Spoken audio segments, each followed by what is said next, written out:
I was standing at my kitchen counter on a Tuesday morning, holding a can of Spam that cost me $1.50 at the grocery in Strasburg, and beside it on the counter sat a $4 jar of stink bait I had bought the week before at the tackle counter.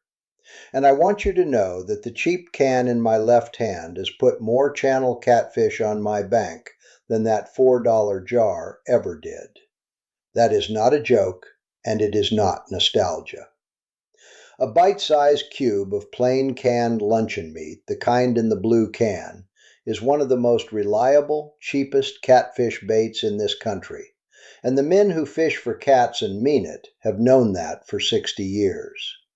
So let me tell you exactly why it works, how to rig it so it stays on the hook instead of flying off on the cast, the 3 ways I fish it, and then I am going to be straight with you about the part of this story everybody gets wrong, the record claim, because I am not going to lie to you to sell you a can of meat. Here is the thing the tackle counter will never say out loud.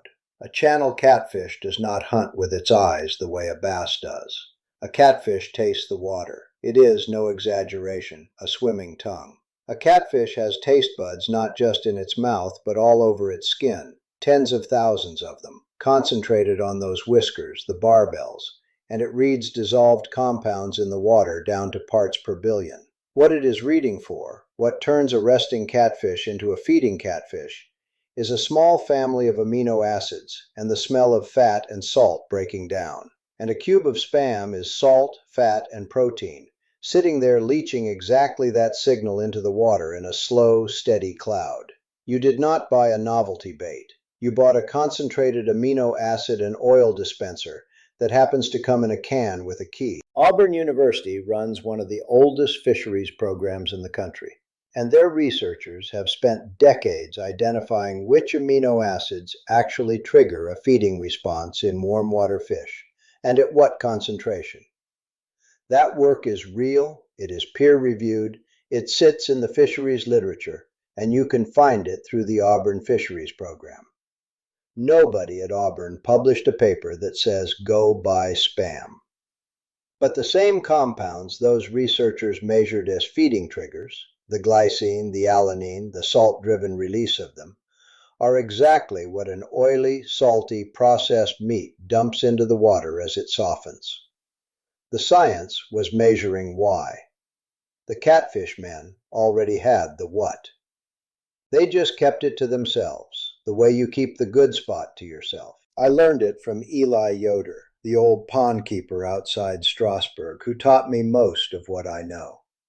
This was a long time ago, an evening in late summer, the water warm and flat.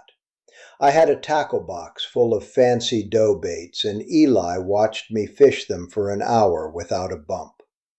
Then he reached into his bag and brought out a little can, peeled it open, cut a cube about the size of the end of my thumb, and threaded it on a hook with a couple of wraps of plain thread, and inside 10 minutes he had a channel cat on the bank that went better than 3 pounds. I asked him what in the world that was. He grinned and said, supper mostly. It is what we ate in the field, and it is what the fish eat too. He told me his own father kept a can in the truck because it did not spoil, did not need a worm bed, did not need a bait shop, and caught fish in August when nothing else would. The pond and the lunch pail, Eli said, both run on the same cheap thing, and only one of them charges you $4 for it. Now let me get the practical part out of the way, because the number one complaint about Spam is that it flies off the hook, and that is a rigging problem, not a bait problem. Spam is soft. Cast it hard on a bare hook, and it is gone. So here is how you keep it on. First, do not fish it fresh out of the can if you can help it. Cut your cubes and leave them out on a paper towel for 15 or 20 minutes, or even an hour in the sun, so the outside firms up and gets tacky. A slightly crusted cube stays on 3 times better than a wet one. Second, thread it on. Do not just hang it. Run the hook through the cube twice so the point comes back out. and leave the point exposed. You still have to set the hook. Third, and this is the old trick, give it 2 or 3 wraps of plain sewing thread or a little piece of bait netting, that elastic mesh, right around the cube and the hook shank. That holds a soft bait through a hard cast and a current, and you barely lose any of the scent. Eli used thread. I use the elastic bait thread now. It is $1 a spool and lasts a year. So 3 ways I fish it. Method 1, the still rig on the bottom. A cube of firm spam on a number 2 or 1/0 hook. An egg sinker up the line.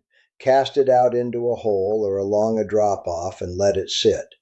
The cube leaches its cloud into the water, and the cats follow that cloud upstream to your hook.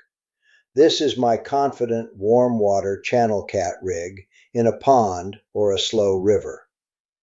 Method 2, the drift for moving water. Lighter weight, same firmed cube, and you let it roll slowly along the bottom of a creek so the scent trail smears across a wider band of water and pulls fish from a bigger area. Method 3, and this is the one most folks never think of. Mash a little of it as chum.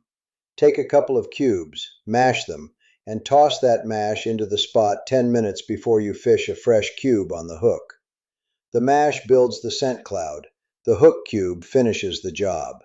A whole can does all 3 jobs for a single afternoon, and you have spent $1.50. Now, the record. The honesty beat, and I am giving it to you early because it matters. You will hear it said that Spam holds a world record catfish, that some giant came out of a lake on a cube of luncheon meat. I went looking for that claim, the way I look for all of them, and here is the truth.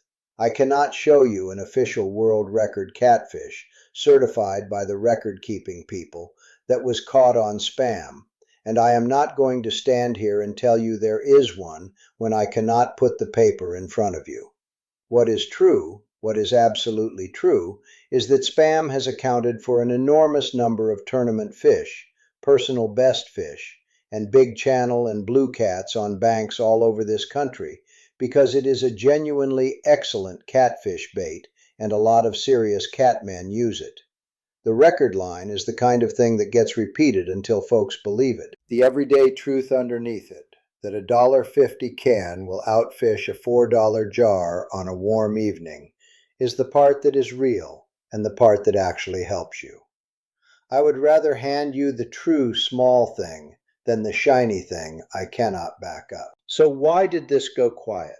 Why is it a secret at all when it sits on every grocery shelf in America?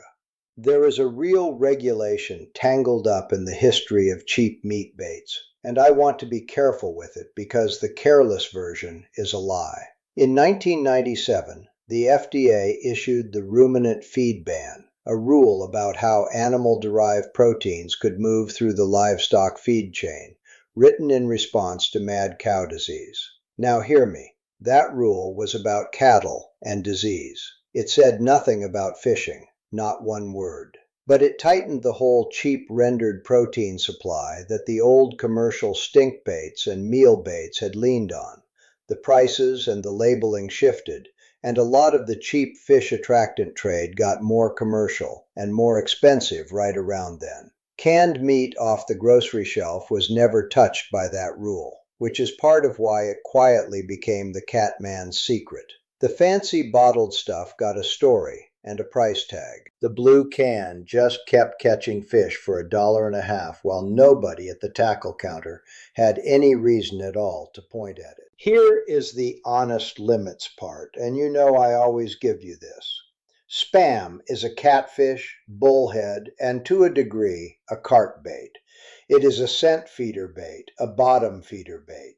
It does almost nothing for largemouth or smallmouth bass, and I will keep telling you that across every one of these videos because it is true, and because the man selling you bass scent will not.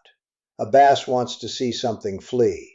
A cube of meat sitting in the water saying I am full of amino acids does not move a bass. Fish spam for cats and carp in warm water and it shines. Fish it for bass and you will waste an evening and blame me. It also slows way down in cold water. Below about 60 degrees, a catfish's whole feeding system throttles down with its metabolism, and that scent cloud that pulled fish from across the pond in July does very little in the high 40s of early spring. This is a warm season tool. 65 degrees and up is where it earns its keep. And the obvious one, it is greasy. The cats will swallow it deep if you let it sit too long. So if you are fishing to release, fish a circle hook and do not let them run with it. There was a fellow named Earl, 62, down near Cadiz, Kentucky, which if you know it is good catfish country. And Earl wrote me that he had been buying jarred dip bait all summer, the kind you mold on a worm, $8 a jar, and doing fine but spending a fortune. He tried a can of Spam on a dare from a younger cousin, firmed cubes, wrapped with the bait thread, fished a simple bottom rig along a creek channel of an evening. He wrote that he took 6 channel cats in 2 hours, kept 4 for the pan, and the whole bait cost him $1.50 instead of $8. And here is the honest truth I gave Earl back. Those cats were going to bite a good scent bait that warm evening no matter what. The dip bait would likely have caught them too. What the Spam did was catch them just as well for a fraction of the money, and with no smell on his hands he could not wash off. He did not catch more fish than the universe allowed. He caught the same fish for a sixth of the price. And over a season, that is a different fishing budget entirely. So why does a $1.50 can beat a $4 jar?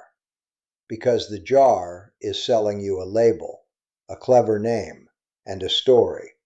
And the can is selling you the actual fat, salt, and amino acids the catfish is actually built to chase, with nothing in between but the price difference they are hoping you never notice.